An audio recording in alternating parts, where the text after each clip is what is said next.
Maktabda Pozil tog'a degan odamimiz bo'lardi. Nikolayni ko'rgan, Leninni ko'rgan, Stalinni ko'rgan, Xrushchevni ko'rgan, Brejnevni ko'rgan, Andropovni ko'rgan, Chernenkani ko'rgan, Gorbachevni ko'rgan, Yelsinni ko'rgan. Xullas, bitta sistema paydo bo'lib, yo'q bo'lib ketdi. 100 yil yashagan odam.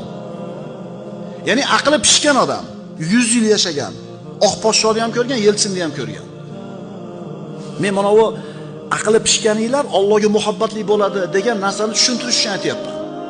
Bir birodarimiz uyida ehsonda o'tirgan edik, o'sha oqsoqolni to'rga o'tkazib qo'ygan. 100 ga yetib qolgan oqsoqol. O'tirib benzindan gapirdi, o'tirgan esliklar.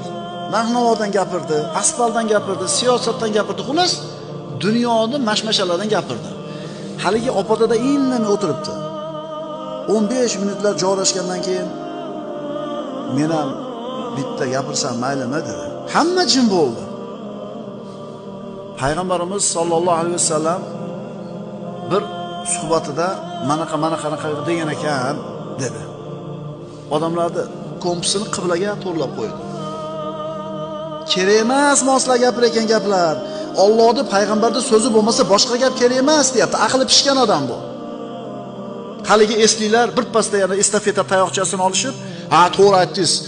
Pozil tog'a, manaqa deb turib, yana 15 minutdan keyin yana g'arbga qarab qoldi kompasi. Yana ozgina o'tirib, yana boshqa gapini qaytardi. Yana bitta gapirsam maylimi? Xullas 3 marta suhbatda bo'ldi. Alloh va Rasuli tomonga burib qo'ydi mavzuni.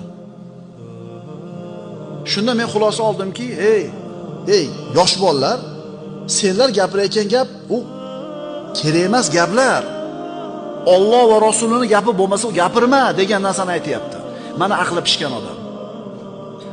Sovet tuzumi paydo bo'lishidan yo'q bo'lishigacha 70 yil o'tgan bo'lsa, shuni ko'rgan odam, aqli pishgan odam nima deyapti?